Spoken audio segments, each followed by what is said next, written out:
8,500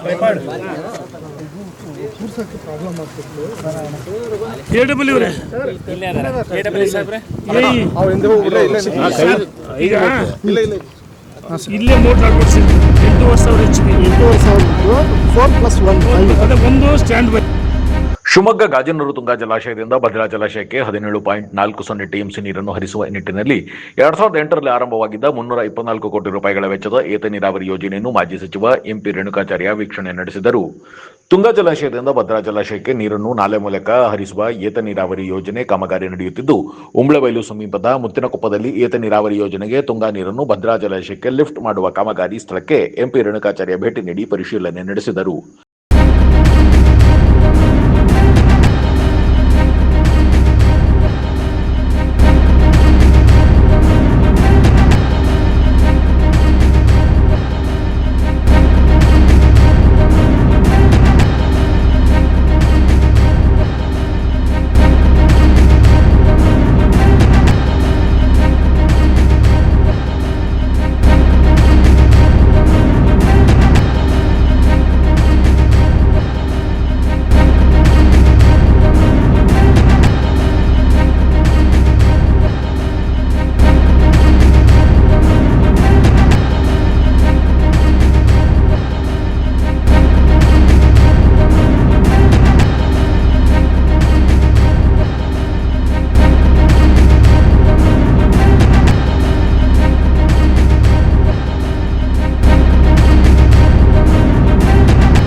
ಕೋಟಿ ಇಲ್ಲ 2,86,00,000 cusecs 1 TMC ಇಲ್ಲೇ ಮೋಟರ್ ಅಳವಡಿಸಿದ್ರಿ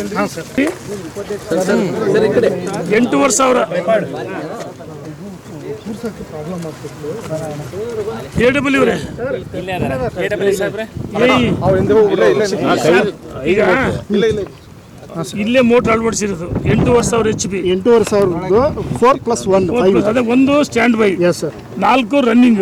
ಎಸ್ ಸರ್. ಏನಾದ್ರೂ ಇದಾದ್ರೆ ಒಂದು stand by. Yes sir. Yes sir. ಇದು ತುಂಗಾ ರಿವರ್, ಇದು ವರಾಯಿ ಕೆಮರ್ ಲೈನ್ ಸರ್. ನಮ್ದು 220 kV ಮೇನ್ ಲೈನ್ ಸರ್.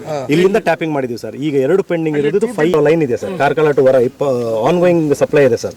ಅದು ಲೈನ್ ಔಟ್ ಅಂತ ಮಾಡಿದ್ದಾರೆ ಸರ್ ಸಪ್ಲೈ.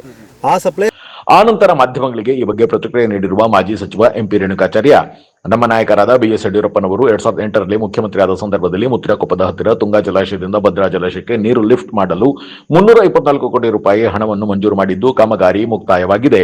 17.4 ಟಿಎಂಸಿ ನೀರನ್ನು ಲಿಫ್ಟ್ ಮಾಡಲು 5 ಮೋಟಾರ್ 42.5 ಸಾವಿರ HP ಮೋಟಾರ್ ಅಳವಡಿಸಲಾಗಿದ್ದು, ಏತ ನೀರಾವರಿ ಕಾಮಗಾರಿ ವೀಕ್ಷಣೆ ಮಾಡಿ ತಾಂತ್ರಿಕ ತೊಂದರೆಯಿಂದ ವಿಳಂಬವಾಗಿದ್ದು, ಮುಂದುವರೆದ ಕಾಮಗಾರಿಗೆ 30 ಕೋಟಿ ರೂಪಾಯಿ ಹಣವನ್ನು ಬಿಡುಗಡೆ ಮಾಡಬೇಕಾಗಿದ್ದು, ವಿದ್ಯುತ್ ಸಂಪರ್ಕ ಕಲ್ಪಿಸಲು ವಿಳಂಬವಾಗಿದ್ದು, ಜಿಲ್ಲೆಯ ಮುಖಂಡರ ಜೊತೆಗೂಡಿ ಹಣ ಬಿಡುಗಡೆ ಮಾಡಲು ಒತ್ತಾಯಿಸಿ ವಿಳಂಬವಾದರೆ ಮುಂದಿನ ಹೋರಾಟದ ಬಗ್ಗೆ ಪ್ರತಿಭಟನೆ ನಡೆಸಲಾಗುವುದು ಎಂದು ರಾಜ್ಯ ಸರ್ಕಾರಕ್ಕೆ ಮಾಜಿ ಸಚಿವ ಎಂಪಿ ರೇಣುಕಾಚಾರ್ಯ ಎಚ್ಚರಿಕೆ ನೀಡಿದರು.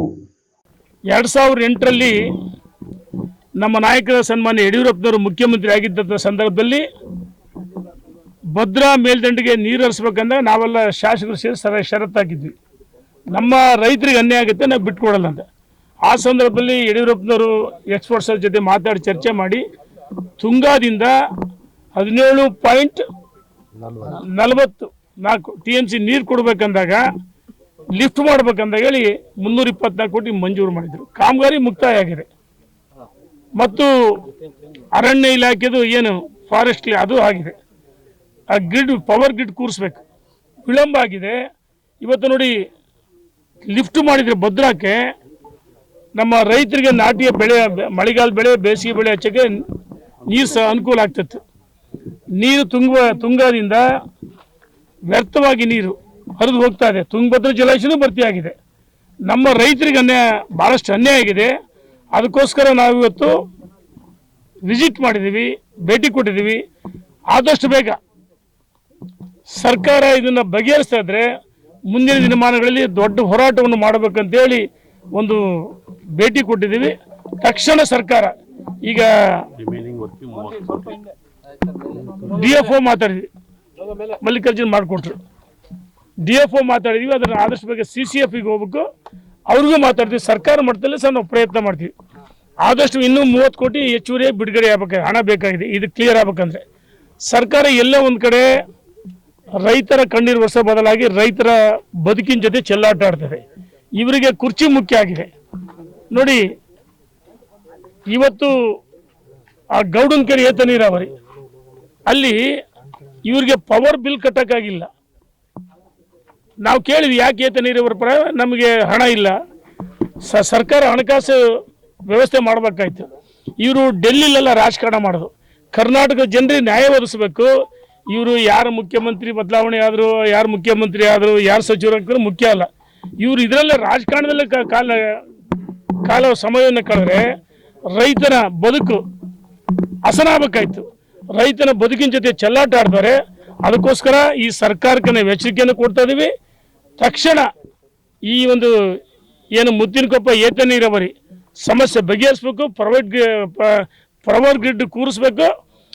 ಮತ್ತು ತುಂಗಾದಿಂದ 17.4 TMC ನೀರು ಲಿಫ್ಟ್ ಮಾಡಿದ್ರೆ ಮುಂದಿನ ದಿನಮಾನಗಳಲ್ಲಿ ದೊಡ್ಡ ಹೋರಾಟ ಮಾಡ್ತೀವಿ ಅಂತೇಳಿ ಈ ಹಿಂದೆ ಭದ್ರಾದಿಂದ ಬೇರೆ ಬೇರೆ ಕಡೆ ನೀರು ಕೊಟ್ಟಾಗ ನಮ್ಮ ದಾವಣಗೆರೆ ಜಿಲ್ಲೆ ನಾವೆಲ್ಲ ಮುಖಂಡರು ಸೇರಿ ಭಾಳ ದೊಡ್ಡ ಮಟ್ಟದ ಹೋರಾಟವನ್ನು ಮಾಡಿದ್ವಿ.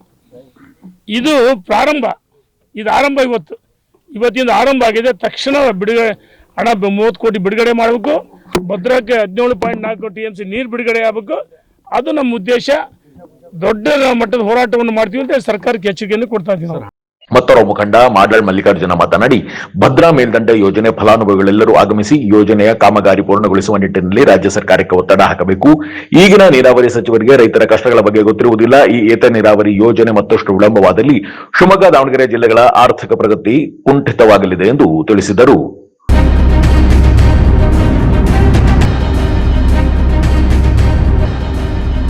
ಒಂದು ಸಣ್ಣ ಬ್ರೇಕ್ ನಂತರ ಮಾಡಾಳ್ ಮಲ್ಲಿಕಾರ್ಜುನ ಏನು ಹೇಳಿದ್ರು ಕೇಳೋಣ ಬನ್ನಿ.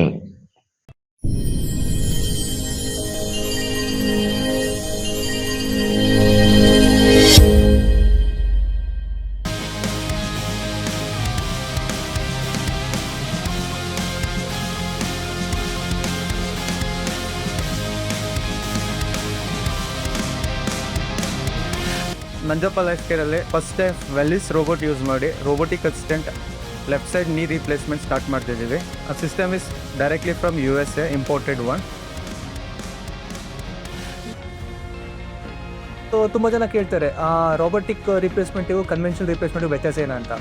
ಸೊ ರೋಬೋಟಿಕ್ ರಿಪ್ಲೇಸ್ಮೆಂಟಲ್ಲಿ ವ್ಯತ್ಯಾಸ ಏನಂದರೆ ನಿಖರತೆ ಜಾಸ್ತಿ ಇರುತ್ತೆ. ಈ ನಾವು ಕನ್ವೆನ್ಷನಲ್ಲಿ ನಾವು ಮಾಂಸಖಂಡ MCL ಲಿಗಮೆಂಟ್ ಅಂತ ಇರುತ್ತೆ, ಲಿಗಮೆಂಟ್ ರಿಲೀಸ್ ಜಾಸ್ತಿ ಮಾಡ್ತೀವಿ. ಸೊ ಪೇಷಂಟಿಗೆ ಪೋಸ್ಟ್ ಸರ್ಜರಿ ಪೇನ್ ಇರುತ್ತೆ. ಬಟ್ ನಮ್ಮ ರೋಬೋಟಿಕ್ಸಲ್ಲಿ ನಾವು ಅದನ್ನು ರಿಲೀಸ್ ಮಾಡೋ ಅವಶ್ಯಕತೆ ಇರೋಲ್ಲ. ಮತ್ತು ಮೊಬಿಲಿಟಿ, ಅರ್ಲಿ ರಿಕವರಿ ಇರುತ್ತೆ. ಮತ್ತು ಅಲೈನ್ಮೆಂಟ್ ಪ್ರಿಸೈಸ್ ಬರುತ್ತೆ. ಇದರಲ್ಲಿ ಡಿಫ್ರೆಂಟ್ ವೇರಿಯೇಷನ್ ಬರುತ್ತೆ. ಒಂದು ಕೈನೆಮ್ಯಾಟಿಕ್ ಅಲೈನ್ಮೆಂಟ್ ಅಂತ ಕರಿತೀವಿ, ಒಂದು ರಿವರ್ಸ್ ಕೈನೆಮ್ಯಾಟಿಕ್ ಅಲೈನ್ಮೆಂಟ್ ಅಂತ ಕರಿತೀವಿ. ಸೊ ಈ ಸಿಸ್ಟಮ್ ನಮಗೆ ಸರ್ಜನ್ಸ್ಗೆ ರಿಯಲ್ ಟೈಮ್ ಇಮೇಜಿಂಗ್ ಕೊಡೋದ್ರಿಂದ ನಮಗೆ ಎಷ್ಟು ಆ್ಯಕ್ಯುರೇಟಾಗಿ ಬೋನ್ ಕಟ್ ಮಾಡಬೇಕು ಮತ್ತು ಎಷ್ಟು ಆ್ಯಕ್ಯುರೇಟಾಗಿ ಹ್ಯಾಂಗಲಲ್ಲಿ ಇನ್ಸಿಷನ್ ತಗೋಬೇಕು ಅನ್ನೋದಕ್ಕೆ ಹೆಲ್ಪ್ ಆಗುತ್ತೆ.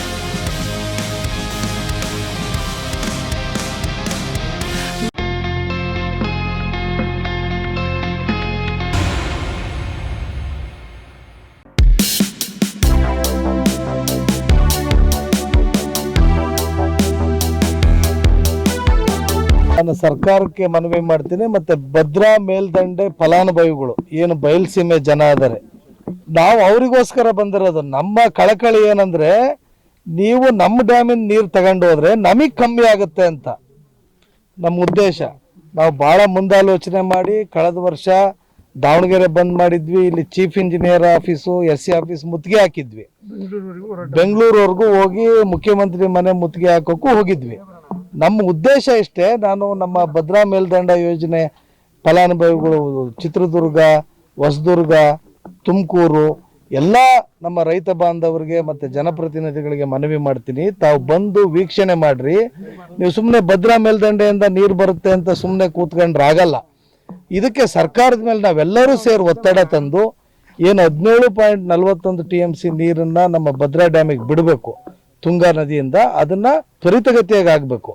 ಏನಾಗ್ತಾ ಇದೆ ಇಲ್ಲಿ, ಕ್ಲಿಯರೆನ್ಸ್ 2 ಟವರ್ ಕೂರಿಸ್ಬೇಕು. ಇನ್ನು ಆ 2 ಟವರ್ ಕೂರಿಸೋದಕ್ಕೆ ಫಾರೆಸ್ಟ್ ಕ್ಲಿಯರೆನ್ಸ್ ಬೇಕು. ಇದೀಗ ತಾನೇ ನಮ್ಮ ಮಾಜಿ ಸಚಿವರು ನಾವು ಮಾತಾಡಿದ್ವಿ, ಆ DFOಗೆ PGCF ಕಳಿಸ್ತೀನಿ ಅಂತ. ಇದು ಪವರ್ ಮೇನ್ ಪವರ್ ಲಿಫ್ಟಿಗೆ ಸರಿ ಇದೆ. ಅದಾದ್ಮೇಲೆ ಇನ್ನೂ ತುಂಬಾ ಕೆಲಸ ಆಗ್ತದೆ, ವಿಳಂಬ ಆಗ್ತದೆ, ದುಡ್ಡು ಬಿಡುಗಡೆ ಮಾಡಬೇಕು.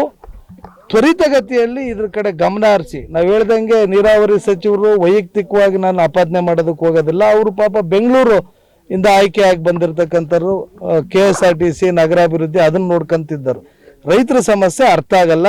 ಇದಕ್ಕೆ ಈ ಭಾಗದ ನಮ್ಮ ದಾವಣಗೆರೆ ಜಿಲ್ಲೆ ನೋಡ್ರಿ, ಇದು ಸ್ವಲ್ಪ ವ್ಯತ್ಯಾಸ ಆದರೆ 2 ಜಿಲ್ಲೆ ಸಂಪೂರ್ಣ ಆರ್ಥಿಕತೆ ಬಿದ್ದೋಗ್ತದೆ. ಶಿವಮೊಗ್ಗ ಮತ್ತು ದಾವಣಗೆರೆ ಜಿಲ್ಲೆ ಆರ್ಥಿಕತೆ ಸಂಪೂರ್ಣ ಬಿದ್ದೋಗ್ತದೆ. ಇದನ್ನ ವಿಳಂಬ ಮಾಡಬಾರ್ದು. ಅವರಿಗೂ ನೀರು ಕೊಡ್ರಿ, ಅವರು ನಮ್ಮ ರೈತ ಬಾಂಧವರು, ನಮಗೂ ನ್ಯಾಯ ಒದಗಿಸ್ರಿ. ಏನು ಕೆಲಸ ಆಗಬೇಕಾಗಿದೆ ಅದನ್ನ ತ್ವರಿತಗತಿಯಲ್ಲಿ ಮಾಡ್ರಿ ಅಂತೇಳಿ ನಾವು ಆಗ್ರಹ ಪಡಿಸ್ತೀವಿ. ಜಿಲ್ಲೆಯಿಂದ ನಾವು ಇವತ್ತು ವೀಕ್ಷಣೆಗೆ ಬಂದಿದ್ದೇವೆ. ಕಾರಣ ಏನು ಅಂತಂದ್ರೆ ನಮಗೆ ಮಳೆಗಾಲದ ಬೆಳೆಗೆ ನೀರು ಸಿಗ್ತಾ ಇಲ್ಲ. ಒಂದು ಹಂಗಾಮಿನ ಬೆಳೆ ಭತ್ತದ ಬೆಳೆ ಹೋಗ್ತಾ ಇದೆ. ನಾವು ರೈತರೆಲ್ಲರೂ ಕೂಡ ಬಹಳಷ್ಟು ಚಿಂತಾಕ್ರಾಂತರಾಗಿದ್ದೇವೆ. ತಲೆ ಮೇಲೆ ಮಳೆ ಬರಲಿಲ್ಲಲ್ಲಪ್ಪ ಅಂತ ಕೈ ಹೊತ್ಕೊಂಡು ಕುಂದಿರ್ತಕ್ಕಂಥ ಪರಿಸ್ಥಿತಿ ಇದೆ. ಆದರೆ ಇಲ್ಲಿ ಬಂದು ನೋಡಿದಾಗ ಕೇವಲ 30 ಕೋಟಿ ಖರ್ಚು ಮಾಡಿದರೆ ನಮಗೆ 17.40 TMC ನೀರು ಬರುತ್ತೆ ಭದ್ರಾ ಡ್ಯಾಮಿಗೆ. ಆವಾಗ ಒಂದು ಬೆಳೆ ನಾಶ ಆಗ್ತಿರ್ಲಿಲ್ಲ. ಹಂಗಾಗಿ ಸರ್ಕಾರಕ್ಕೆ ಒತ್ತಾಯವನ್ನು ಮಾಡ್ತೇವೆ, ತಕ್ಷಣವೇ 30 ಕೋಟಿನ ರಿಲೀಸ್ ಮಾಡೋದ್ರ ಜೊತೆಗೆ ಕೆಲವೊಂದು ಅರಣ್ಯ ಇಲಾಖೆ ಕ್ಲಿಯರೆನ್ಸ್ನ ತಕ್ಷಣ ಮಾಡಿಸಿ ನಮಗೆ ನೀರನ್ನು ಕೊಡ್ತಕ್ಕಂಥ ಕೆಲಸವನ್ನು ಮಾಡಬೇಕು ಅಂತಂದು ಸರ್ಕಾರವನ್ನು ಒತ್ತಾಯ ಮಾಡ್ತೇವೆ.